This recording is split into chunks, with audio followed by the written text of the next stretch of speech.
Pakistan seeks IMF funds amid India tensions. How does the global body grant loans? Explained. The cash-strapped Pakistani government has sought funds from the International Monetary Organization IMF as tensions between New Delhi and Islamabad have soared, raising concerns about the possibility of a protracted military conflict. The IMF will review the financial facilities at a crucial board meeting in Washington on Friday.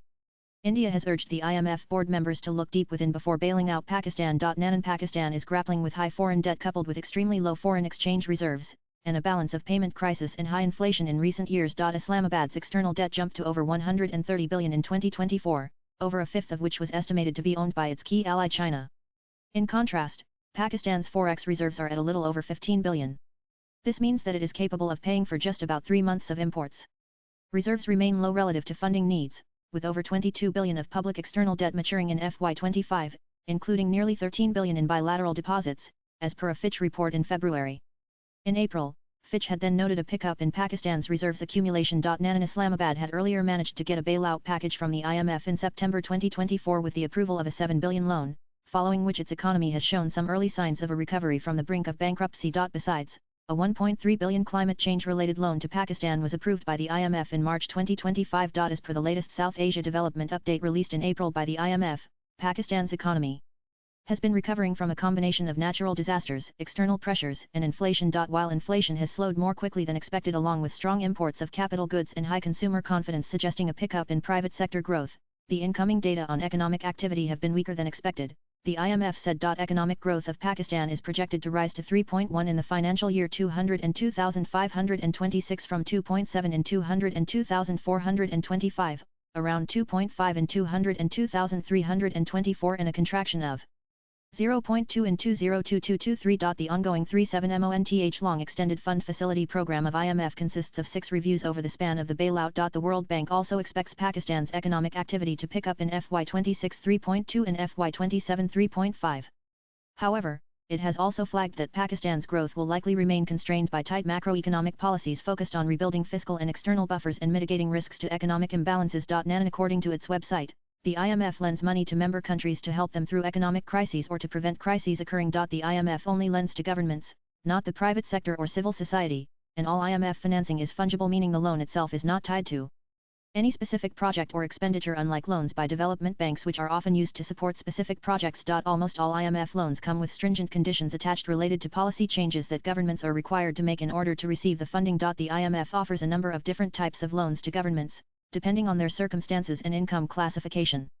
All IMF member countries are eligible to borrow from the IMF's General Resources Account (GRA) at market-based interest rates, while only low-income countries are eligible to borrow at concessional rates currently at 0% or interest rates through June 2021 through the Poverty Reduction and Growth Trust (PRGT). Nan Standby Arrangement (SBA). The SBA is intended for emerging and advanced market economies to address short-term or potential balance of payments problems.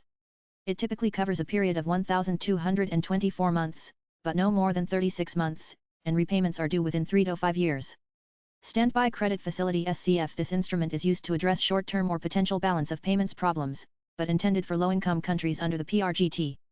SCF has a repayment grace period of 4 years and a final maturity of 8 years.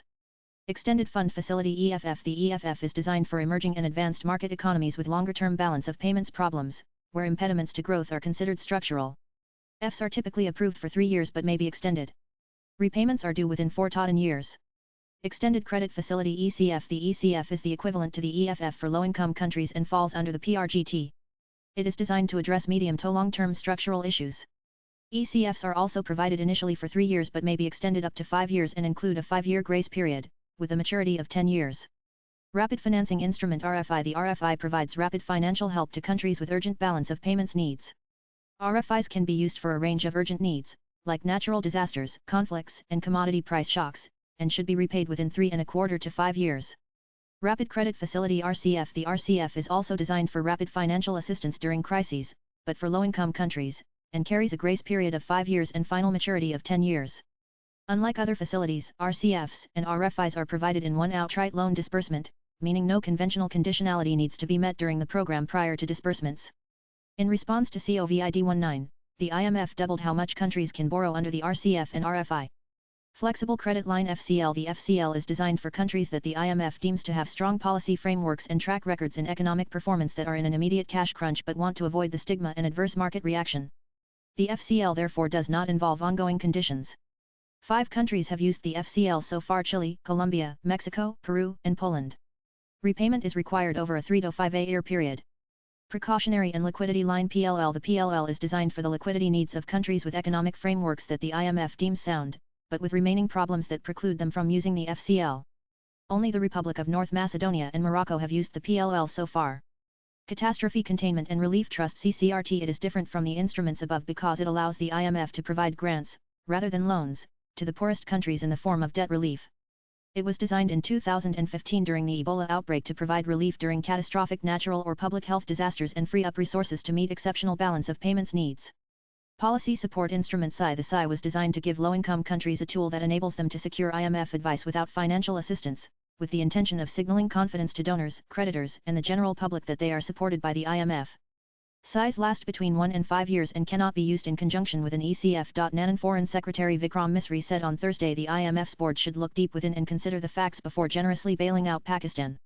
He questioned the efficacy of several bailout packages extended to Pakistan over the last 3 decades and raised questions on its utilization by the country. Swipe left for next video. Parmswaran Iyer, Executive Director at the World Bank, who has been temporarily entrusted with the responsibility of being India's nominee director on the IMF board, will be part of the crucial May 9 board meeting. According to Transparency International, Pakistan is among the world's most corrupt countries.